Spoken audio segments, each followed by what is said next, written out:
Située en territoire décalé dans la province du Sud Kivu, la zone de santé de Minova est l'une des plus touchées par l'épidémie du choléra en République démocratique du Congo. À l'hôpital général des références de Minova, la zone de santé et ses partenaires ont érigé un centre de traitement du choléra où les malades sont pris en charge, chacun selon la gravité de son cas. Nous avons la première salle ici. Là, on est pris C. Ici, on reçoit les malades sévèrement déshydratés. Donc, les malades déshydratés au placé. De l'autre côté ici, nous avons la salle réservée pour les malades modérément déshydratés. Donc, les malades déshydratés au plat B. Et enfin, nous avons la troisième salle ici, réservée pour recevoir les malades qui sont légèrement déshydratés, c'est-à-dire les malades déshydratés au plat A. Des lits spécialisés différents de ceux d'autres malades parce que le choléra se manifeste aussi différemment des autres maladies. Ce sont les lits troués. Pourquoi des lits troués? Parce que ces trous, en dessous de ces trous, on y met un son. Le son-là servira pour recevoir les sels, parce que les malades atteints du choléra émettent les sels à fréquence excessive. Dans la cité de Minova, il y a plusieurs dizaines de familles ayant déjà été touchées par le choléra. Pour la seule fois dans les ménages de Sylvie, mère de 4 enfants, la situation était plutôt compliquée qu'elle ne pouvait le prédire.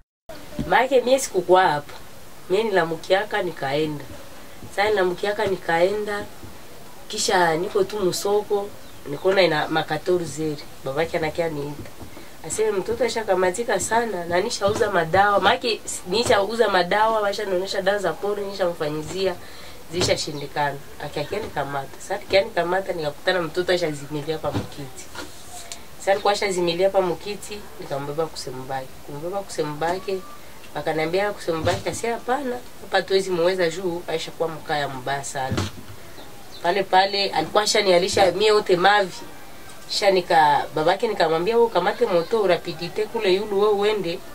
Kisha mie niende shanje hivi niambia niende shanje kisha nenda kukutana kule. Ndio vile mtoto alifika kule yulu, mtoto banatobola damu ya noir ndio nakuya.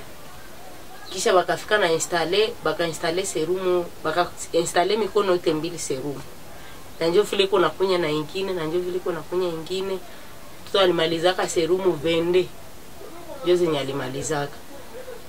Pour Vanessa, sa fille de 10 ans qui était atteinte de l'épidémie, tout s'était passé si vite que d'un bon état à l'agonie, 1 heure avait suffi. Mama aliniambia kamnenda shota. Kisha nimeweza sikia tumbo inazaniluma, nimelala kwanza kadogo mkiti.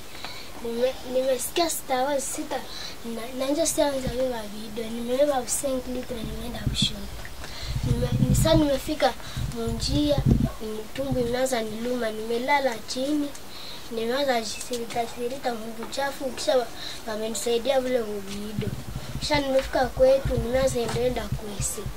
Kisha papa nanjoi kwa hapa chini amenikatia vile vidawa vile vikokomanga siku avikuniponeshaka amna amenuzia na dawa avikuniponeshaka kisha wametumanisha mtu mama aendeta mama musoko wamemuita sasa wamemuita mama amefika amenawisha kisha tumeenda wameenda na mimi kusembaki wamesema hawataniweza wamenitia kwanza kukilo wamesema hawataniweza. Une maladie à contamination très rapide, le choléra avait surpris la famille des mamans Salom Loaboshi qui avait vu ses 2 enfants se suivre au centre de traitement en une matinée. Mtoto moja alikamatika kilikuwa usiku.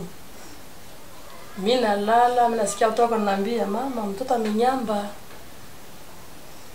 Mimi nasikia usingizi wa mingi, nasema nesi nyamba kitanda japo nyamba kitanda. Mimi nasikia tena nilamusha mama huko mwana lakini mafi na tuyala. Kwa nini mimi nalamuka vipande ya 0 mimi nafika kwa mtoto analala alisha nyamba vraiment ye wote mimi namtosha Mina mnyangula asharegea. Nikesema nikimbizie kubanganga hapa karibu. Banga hapa karibu wanasema hakuna. Imekuwa saa 11 ya kukosa. Jogo naanza wika. Nimemtia kumgongo. Asharegea mkono kule, maana na macho yote lishaenda zamani. Haiko nafungana tena, simama fasi moja. Chini nimeenda mpaka ku general.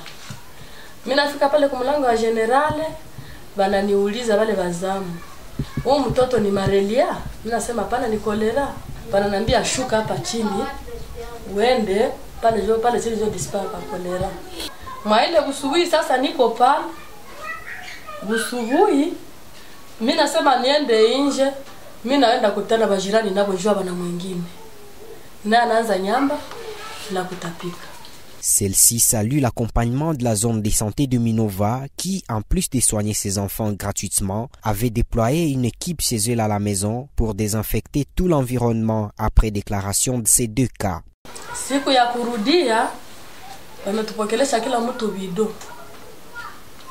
video kwa wale watu wawili ningepata video 4 wakinipa 3 basi nikarudia kwa mwingine na wale wanganga ule mwenye alikuwa niandika jina pale tena kirudia mle hospitali akinikutana tu mule nikimwambia nimeleta mwingine mtoto na akimwandika jina bakekuya pompe hapa kwa mwingine bakepompe munyumba kwa nananaka kote na kitanda changu bakepompe kia wageni bakepompe na kuwese kisha bamerudia na mimi nikirudia ka vile simbaka leo sionaka tena ile ugonjwa inabakamata. Malgré cela, Madame Salom déplore le manque d'eau potable dans son avenue et la mauvaise construction des toilettes, chose qui, selon elle, serait des facteurs importants à la base de cette épidémie dans la contrée. Une situation reconnue par la Vika Sidika, médecin directeur de l'hôpital général de référence de Minova, qui, au nom de la zone de santé tout entière, a quand même reconnu les efforts fournis par leurs partenaires de Médecins sans frontières et Croix-Rouge dans les combats contre le choléra dans cette zone endémique. Et il y avait beaucoup de cas. Et en passage, je dis merci à MSF qui nous avait aidé à faire face à cette épidémie de choléra à Boulenga. Et les camps qui étaient un peu résistants, on les référait ici à l'hôpital général. Et c'est grâce à MSF qu'on avait fini cette épidémie-là. Le seul conseil que le docteur Lavie prodigue à la population de cette contrée pour combattre le choléra. Et pour faire face à cette épidémie, c'est l'hygiène. L'hygiène, c'est ça la bataille.